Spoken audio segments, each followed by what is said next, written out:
السلام عليكم ورحمة الله وبركاته. الحمد لله رب العالمين، والصلاة والسلام على أشرف الأنبياء والمرسلين وعلى آله وصحبه أجمعين.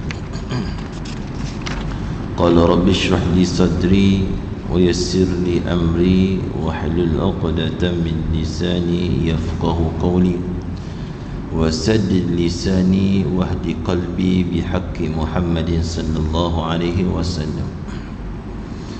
اللهم افتح علينا فتوح العارفين، اللهم افتح علينا فتوح العارفين برحمتك يا أرحم الراحمين. اللهم صل على سيدنا محمد وعلى آله كما لا نهاية لكمالك وعدد كمالك. اللهم صل على سيدنا محمد النور المذهب النسيان وعلى آله وصحبه وسلم تسليما كثيرا برحمتك يا أرحم الراحمين. قال الله سبحانه وتعالى في القرآن العظيم: أعوذ بالله من الشيطان الرجيم، وعباد الرحمن الذين يمشون على الأرض هونا وإذا خاطبهم الجاهلون قالوا سلاما والذين يبيتون لربهم سجدا وقياما. صدق الله العظيم. Alhamdulillah, bersyukur kita kehadrat Allah Subhanahu wa taala dengan limpah kurniaan serta taufik dan hidayah daripada Allah, dapat sama-sama kita berada di dalam majlis ilmu pada waktu ini. Dalam masa sama kita sedang menunggu ketibaan waktu salat fardu Jumaat pada tengah hari ini. Kita ruangkan masa, isikan masa kita, rohani kita dengan majlis ilmu. InsyaAllah mudah-mudahan apa yang kita dengar diberi faham oleh Allah Subhanahu wa taala dan diberkati oleh Allah di dunia maupun di akhirat kelak. Hadirin yang dikasihi Allah Subhanahu wa taala, bersyukur kepada Allah Subhanahu wa taala kerana Allah taala bagi nikmat mata kepada kita. Nikmat mata yang paling besar diberi oleh Allah Subhanahu wa taala adalah nikmat pandangan. Kita boleh melihat Al-Quranul Karim, dapat pahala di sisi Allah. Dapat melihat Baitullahil Haram, dapat pahala daripada Allah. Dapat melihat ibu dan ayah kita, juga dapat pahala daripada Allah Subhanahu wa taala. Dan dapat kita melihat segala ciptaan Allah yang ada di atas muka bumi ini pun juga mendapat pahala daripada Allah Subhanahu wa taala. Dan bersyukur kepada Allah kerana Allah Ta'ala bagi mata kan dapat kita melihat. Berapa ramai di kalangan hamba Allah, Allah bagi mata seperti mana kita juga di kalangan hambanya. Tetapi ada setengah di kalangan hamba Allah ada mata tapi tidak ada sifat pandangan dan tidak ada sifat melihat.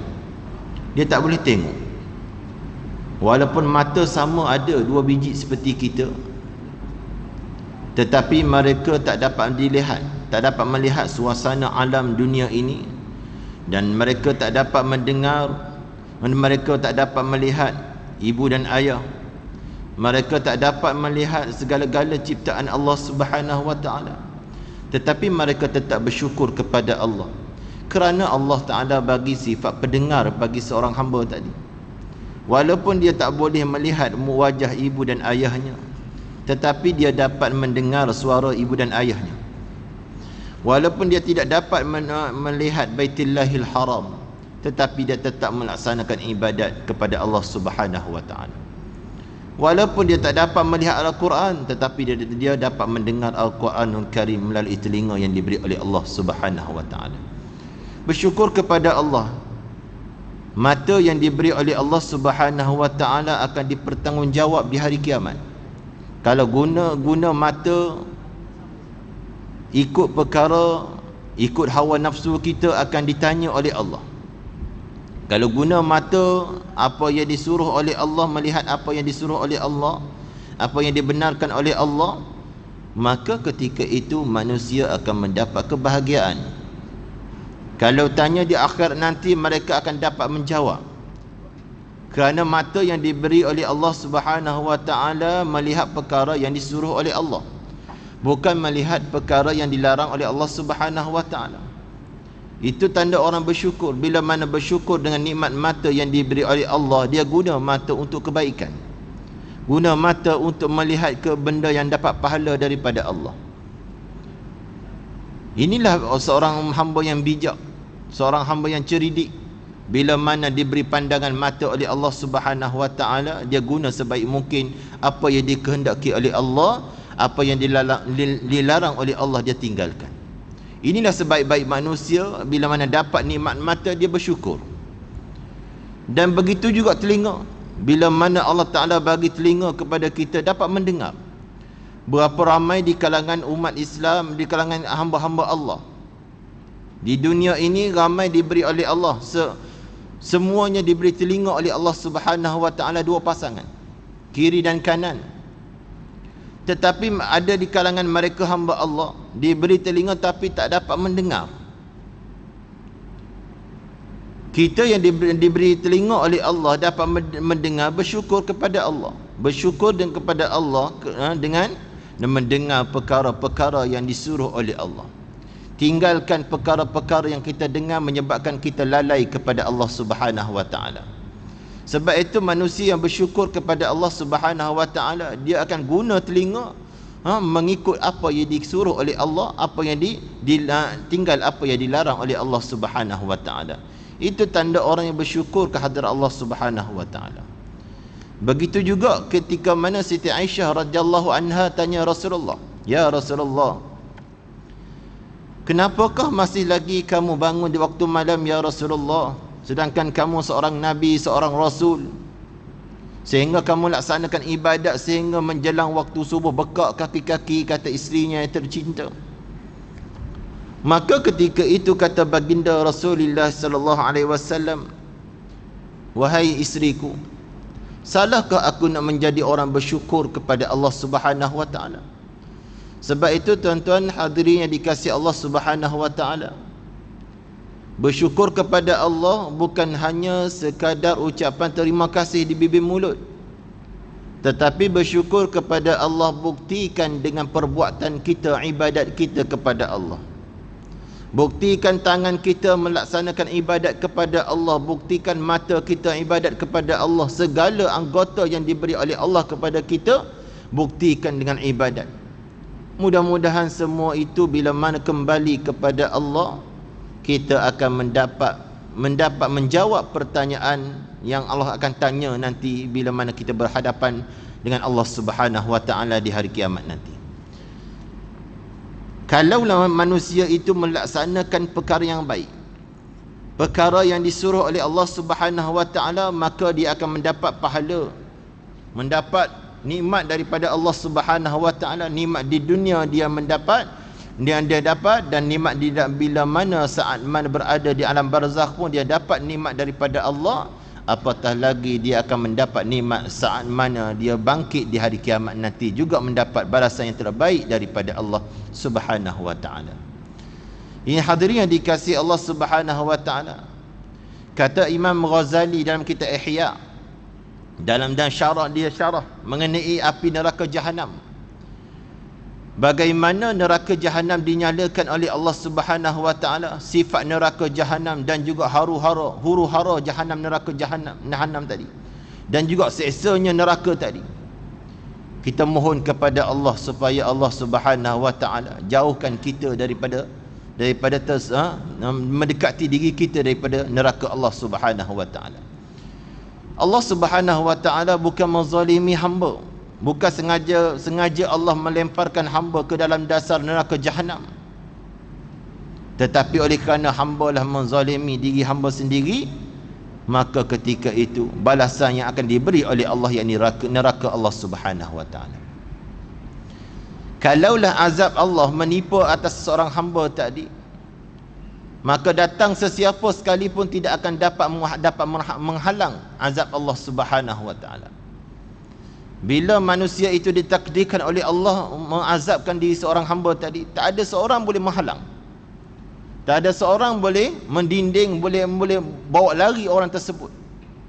Sebab seperti mana kaum di zaman Nabi Musa alaihi salam dikenali sebagai Qarun, orang yang kaya raya di kalangan umat Nabi Musa alaihi salam yang kaya raya. Qarun ini adalah sepupu kepada Nabi Musa alaihi salam. Dia sangat susah, sangat miskin sebelum dia dikayakan oleh Allah. Ketika dia miskin, dia suruh Nabi Musa berdoa kepada dia supaya jadi orang kaya. Lalu Nabi Musa berdoa. Ketika itu doanya dimakbulkan oleh Allah, maka doanya diterima oleh Allah, maka dia jadi orang kaya. Bila jadi orang kaya, Allah Ta'ala perintah Nabi Musa hantarkan kaumnya datang kepada Qarun untuk mengambil zakat. Maka ketika itu datang orang suruhan daripada Nabi Musa AS kepada Qarun tadi, minta zakat. Lalu dikata oleh Qarun tadi, ini harta aku, ini harta susah payah aku cari. Ni kata Qarun. Mula datang sifat takabur, sombong. Sebelum dia jadi kaya, dia tak ingat dia seorang yang miskin yang pernah minta tolong Nabi Musa berdoa. Ketika kaya, dia lupa diri dia. Ketika mana Allah bagi nikmat kepada dia, lupa. Ketika mana Allah bagi kesenangan kepada dia, dia lupa pada Allah. Dia lupa kepada orang yang, kepada Maha Pencipta, Maha Pemberi. Sebab itu sifat Bismillahirrahmanirrahim, Ar-Rahman itu pemurah. Pemurah Allah Ta'ala, tak kira siapa Allah Ta'ala bagi. Sama ada orang beriman ataupun tidak, Allah Ta'ala bagi semua. Adapun sifat Ar-Rahim, kasih sayang Allah, tak semua Allah bagi. Sebab itu sifat Ar-Rahman sifat umum. Adapun sifat Ar-Rahim adalah sifat khusus, hanya orang mukmin di hari akhirat nanti. Allah Maha Kaya, Allah Ta'ala bagi segala-galanya. Apa sahaja hamba nak, sama ada hamba itu beriman ataupun tidak, Allah Ta'ala bagi. Bahkan orang yang tidak beriman kepada Allah lebih kaya daripada orang beriman. Tetapi pemberian daripada Allah, kekayaan yang Allah beri kepada mereka itu sebagai istidraj. Allah uji. Di dalam pemberian Allah Ta'ala itu adalah ada sertai dengan kemurkaan Allah. Sebab itu bila mana kita diberi nikmat oleh Allah, bersyukur. Bila bersyukur, Allah Subhanahu Wa Ta'ala akan tambah lagi nikmat kepada kita. Semakin banyak Allah Ta'ala kurniakan harta kepada kita, semakin banyak kita melaksanakan kebaikan. Itu tanda orang yang bersyukur kepada Allah. Qarun tadi bila dihantar, Nabi Musa hantar kaumnya datang kepada dia mengambil minta zakat, maka dia tak bagi. Bahkan ketika mana Nabi Musa sedang mengajar bab hukum kepada kaumnya ketika itu, kebetulan Nabi Musa berceramah tentang masalah bab zina, perzinaan. Maka ada seorang di kalangan pendengar tadi bangun di dalam majlis tersebut. Nabi Musa kata, kalau orang berzina hukum dia begini-begini keadaan dia kena lakukan, mengikut apa dihukuman daripada Allah Subhanahu Wa Ta'ala. Maka ada seorang hamba di kalangan pendengar tadi dalam majlis Nabi Musa AS bangun. Wahai Musa, kalau kamu berzina, adakah sama hukumnya? Di antara di kalangan jemaah-jemaah yang ada ketika itu, dia kata, kalau kamu berzina bagaimana? Ya, aku juga dihukum begitu juga seperti mana aku sebut kepada kamu. Maka ketika itu dia kata, kalau begitu kamu berzina. Kata si yang tanya soalan tadi. Lalu Nabi tanya, dengan siapa? Dengan wanita itu. Lalu wanita itu kebetulan dia ada dalam majlis tersebut. Maka bangun dengan wanita ini, kata si penanya tadi, betulkah kamu berzina dengan Musa? Ya. Nabi Musa malu lah, sebab perkara yang tak dibuat oleh baginda Nabi Musa AS. Maka Nabi Musa nak marah, tanya nak marah Nabi Musa tadi. Maka dia, siapa yang upah kamu? Siapa yang bagi duit pada kamu untuk kamu tuduh perkara tersebut? Kata wanita ini dalam keadaan ketakutan, yang upah aku untuk menyaksikan perkara tersebut adalah Qarun. Dahlah di dalam masa sama minta zakat dia tak bagi, bahkan dia tuduh Nabi Musa berzina pula. Maka ketika itu sedih Nabi Musa alaihissalam. Nabi Musa angkat tangan dan berdoa kepada Allah supaya Allah Ta'ala telankan Qarun daripada bumi tadi. Bumi telan Qarun. Selepas itu dengan takdir Allah, bumi terus menelan Qarun pada saat itu, kata para ulama. Sampai sekarang Qarun belum sampai di dasar bumi lagi, ditelan oleh bumi. Ini kata para ulama. Bayangkan berapa ratus tahun dah. Bermula di zaman Nabi Musa, di antara Nabi Isa beratus tahun lamanya. Daripada Nabi Isa kepada Nabi kita Muhammad sallallahu alaihi wasallam beratus tahun lamanya. Kata para ulama sampai sekarang Qarun belum sampai di dasar bumi lagi, ditelan oleh bumi ketika mana Allah azab seorang hamba tadi. Sekadar mana bumi sekali telan dia? Kata para ulama setinggi mana Qarun, setinggi itulah dia telan. Kalau manusia sepanjang mana, berapa inci, setinggi itulah dia akan ditelan, sedikit demi sedikit disedut oleh bumi, turun ke bawah. Inilah azab yang disediakan oleh Allah kepada hamba yang derhaka kepada Allah. Saat mana datang azab Allah kepada seorang hamba yang derhaka tadi, tak ada siapa yang boleh menghalang. Tak ada siapa yang boleh membantu untuk selamatkan diri daripada azab Allah, kecuali rahmat, kasih sayang daripada Allah Subhanahu wa ta'ala. Seperti mana seorang hamba yang terakhir keluar daripada neraka jahanam, berapa lama dia duduk dalam neraka, sehingga habis dosa dibakarkan oleh Allah, dia dikeluarkan oleh Allah Subhanahu wa ta'ala daripada neraka tadi, maka menuju ke dalam syurga yang diberi oleh Allah kepada hamba yang terakhir keluar dari neraka tadi. Satu syurga diberi oleh Allah kepada mereka ini, mereka yang derhaka yang terakhir keluar daripada neraka tadi. Berapa luas dia dapat? 10 kali dunia luasnya syurga yang diberi oleh Allah Subhanahu wa ta'ala kepada hamba tadi. Sedangkan ini hamba yang derhaka, yang berdosa, akhirnya dikeluarkan oleh Allah masuk ke dalam syurga. Dan ketika itu Allah bagi syurga kepada 10 kali dunia besarnya syurga. Apatah lagi orang beriman kepada Allah Subhanahu wa ta'ala. Kalau orang yang derhaka masuk neraka terakhir pun Allah Ta'ala bagi seluas itu syurga kepada mereka, apatah lagi orang beriman. Sebab itu tuan-tuan hadirin dikasihi Allah Subhanahu wa ta'ala, kalau kita hidup di dunia ini rasa selepas kematian kita tidak ada hari kebangkitan, tidak ada hari pembalasan, maka tak apalah kita nak tinggal beribadat kepada Allah. Sebab kita mati seperti mana binatang mati. Tak perlu kita buat ibadat kalau kita mati tanpa dibangkit, tanpa dibangun, tanpa disoal oleh Allah. Kalau kita rasa kita mati akan dibangkit, akan ditanya oleh Allah, maka buat siap sedialah untuk hari kebangkitan nanti. Allah akan tanya kita. Tak boleh jawab, guna tak betul nikmat yang diberi oleh Allah, maka dileparkan oleh Allah ke dalam neraka jahanam. Sebab itu kata Al-Imam Ghazali, sifat neraka jahanam ini dan huru-hara dan seksanya neraka sangat dahsyat. Lalu dia kata, hei orang yang lalai darinya, lagi yang tertipu dia dirinya. Kita orang yang lalai, yang sentiasa mencari dunia semata-mata untuk mewah hidup di dunia, tetapi kita lupa di akhirat. Orang ini yang diberi peringatan oleh Imam Ghazali dalam kitab Ihya. Orang yang hidup di dunia tapi dia melalaikan diri dia kepada Allah.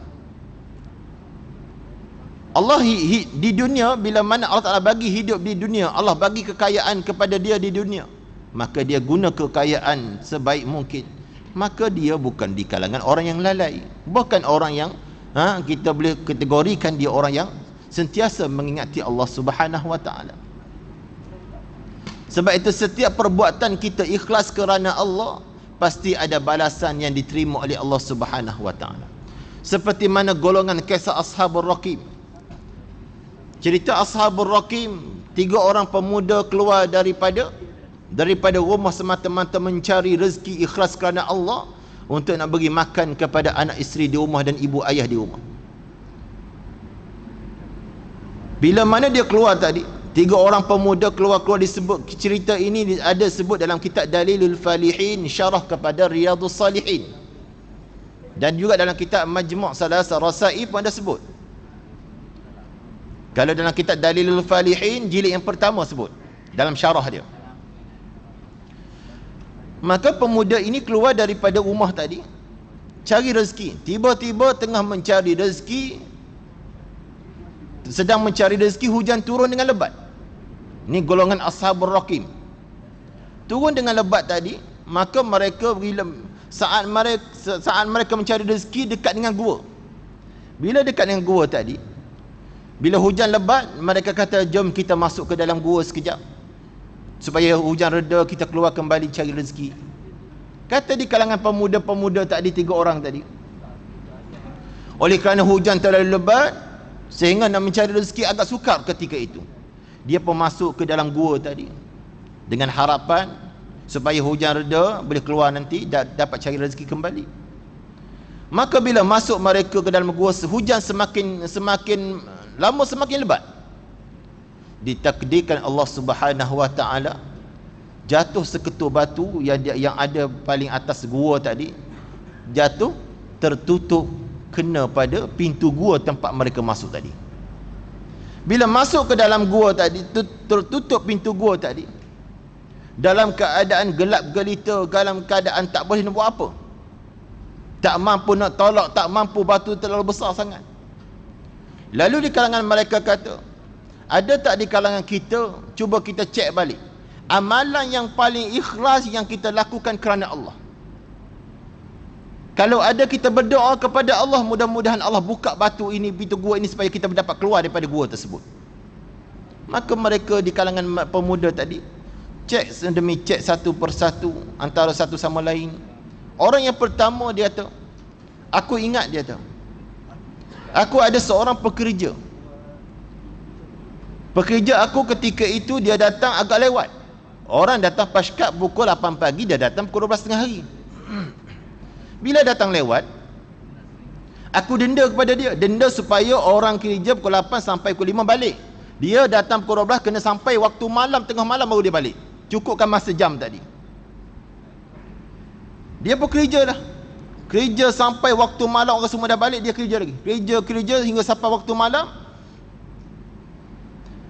Cukup masa dia nak balik. Bila nak balik tadi, majikan bagi gaji. Majikan bagi gaji tak penuh, bagi gaji separuh. Sedangkan orang lain kerja dari waktu pagi sehingga petang, bagi gaji penuh. Adapun dia ni datang lewat tengah hari sampai waktu malam penuh juga, tapi dia tak bagi penuh gaji. Maka si pekerja tadi nak marah. Kenapa orang itu datang pagi, waktu petang dia balik, kamu bagi gaji penuh? Aku datang walaupun datang lewat, tapi aku sambungkan masa pekerjaan aku sampai waktu malam, cukupkan jam pada hari tersebut, kata dia. Maka ketika itu majikan bagi duit, dan dia baling duit tadi di hadapan majikan dia. Dia tak ambil duit, dia marah, tak nak ambil duit. Lalu majikan dia tak guna duit yang dia bagi gaji kepada pekerja tadi, dia simpan. Dia letak di tepi rumah dia tadi. Lama kelamaan dia duduk termenung, nak buat apa dengan duit pekerja dia ni, dia tak guna pun. Lalu ditakdirkan Allah, tiba-tiba datang seekor lembu. Lalu seekor lembu di hadapan dia. Kalau aku beli lembu ni bagus juga, dia kata. Beli lembu ni bagus juga dengan duit pekerja tadi. Lalu dia buat keputusan beli lembu.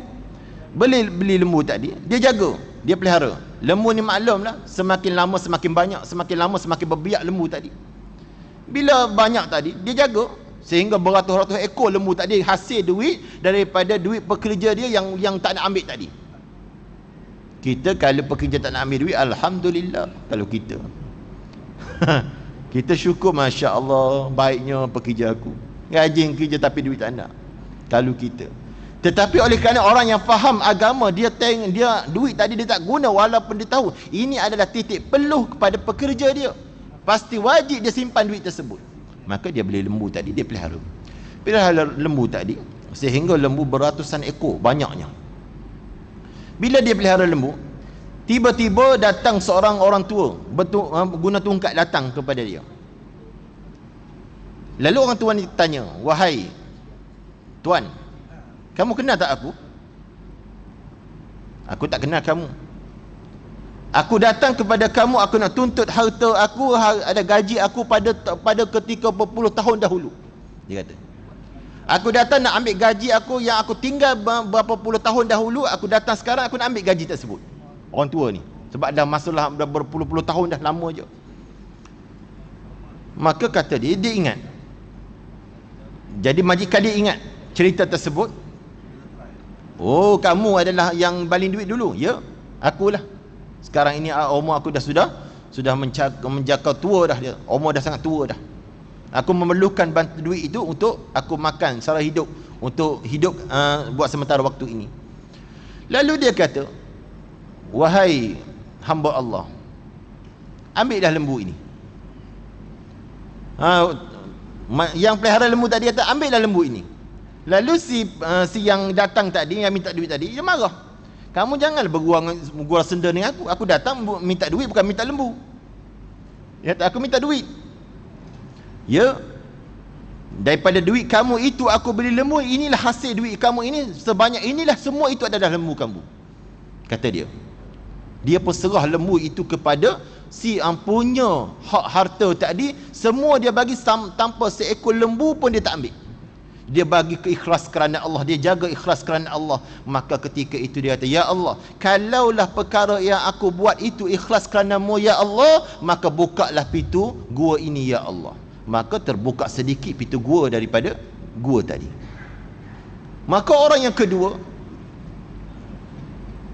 ada orang yang kedua, dia kaya. Satu ketika dia kaya raya dahulu, datang seorang wanita minta duit, minta bantuan nak sara hidup anak dia. Tiba-tiba dia datang ketika itu. Si kaya tadi kata, "Boleh aku bagi harta kepada kamu, tetapi syarat kamu kena bagi tubuh kamu kepada aku. Serahkan tubuh kamu kepada aku," dia kata. Maka dia tak nak. Bila tak nak, si perempuan tadi balik bertemu dengan suami dia, kata kepada suami, si kaya tadi kalau dia boleh bagi duit, tapi syarat kena serah tubuh kepada dia. Lalu suami tadi kata, "Bagilah, serahlah tubuh kamu kepada dia. Asal yang penting kita dapat duit dan dapat beli makanan untuk anak kita yang dalam kelaparan ini," kata dia. Maka wanita ini pergi kembali. Bila pergi, si kaya tadi tanya pula, "Kenapa kamu datang? Kenapa kamu datang?" "Aku minta dan aku nak serah diri aku kepada kamu," dia kata. Maka ketika itu, seorang lelaki yang kaya tadi mula buka baju seorang wanita tadi, nak niat nak buat jahat. Tiba-tiba seorang lelaki melihat seorang wanita yang ada di bawah tadi dalam keadaan gemetar kaki tangan, getar seluruh tubuh dia.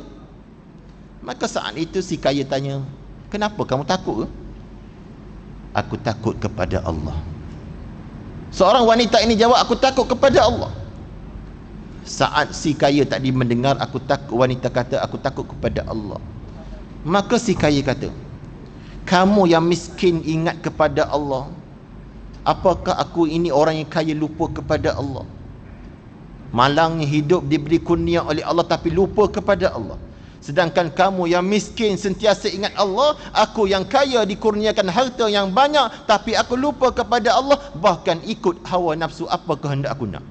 Maka ketika itu dia turun daripada wanita tadi, tanpa sentuh wanita tadi, maka dia bagi duit ikhlas kerana Allah. Maka ketika itu dia doa, "Ya Allah, kalau perbuatan aku itu ikhlas kerana-Mu ya Allah, maka bukalah pintu gua ini ya Allah." Maka selepas dia doa, terbuka sedikit pintu gua tadi.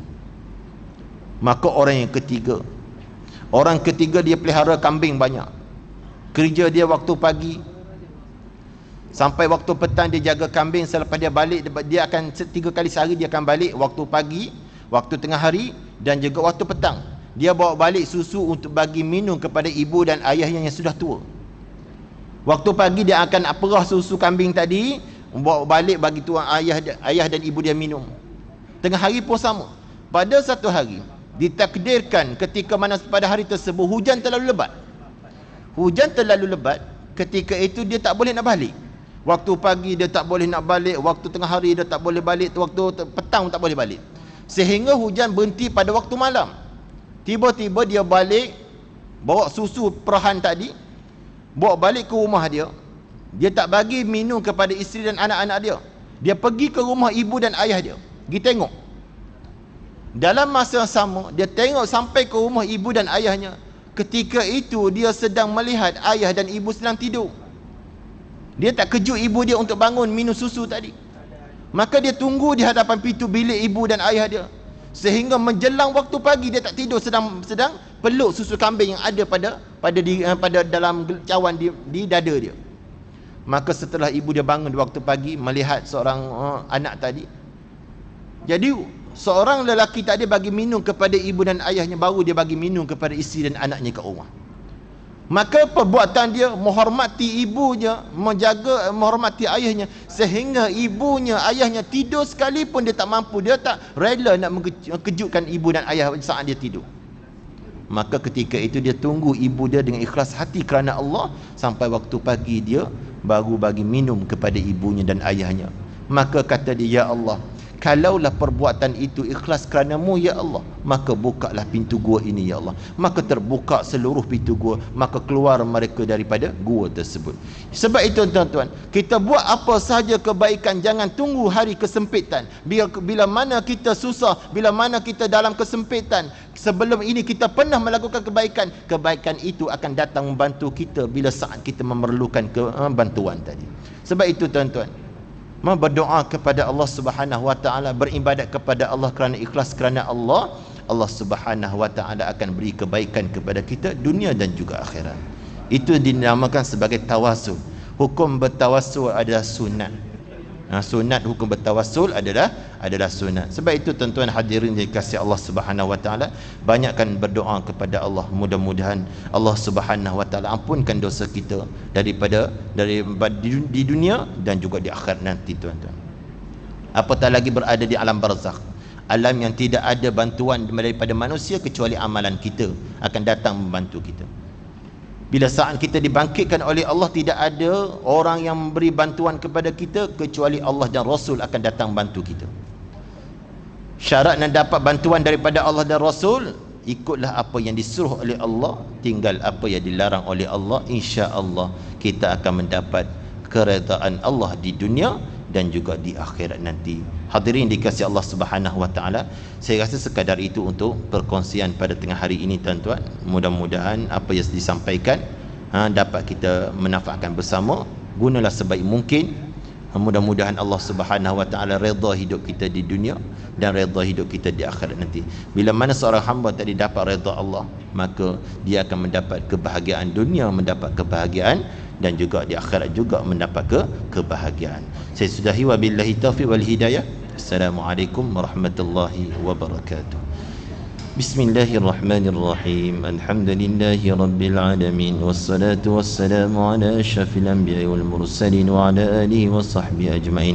Ya Allah, ya Tuhan kami menedah tangan memohon keampunan daripada-Mu ya Allah. Pada hari yang barakah ini ya Allah, pada hari yang mulia ini ya Allah, Kamu ampunkan dosa kami semua ya Allah. Kamu ampunkan dosa mereka yang hadir pada tengah hari ini ya Allah. Permudahkan urusan kami dan juga mereka ya Allah. Permudahkan urusan kami di dunia dan juga di akhirat nanti ya Allah. Beri kebaikan kepada kami di dunia dan juga kebaikan kepada kami di hari akhirat nanti ya Allah. Hari yang tidak ada membantuan daripada sesiapa pun ya Allah, kecuali bantuan daripada-Mu ya Allah dan juga Nabi kami Muhammad sallallahu alaihi wasallam. Rabbana atina fid dunya hasanah wa fil akhirati hasanah wa qina azabannar. Wa sallallahu alaihi wa maulana Muhammad walhamdulillahi rabbil alamin. Taqabbalallahu minkum.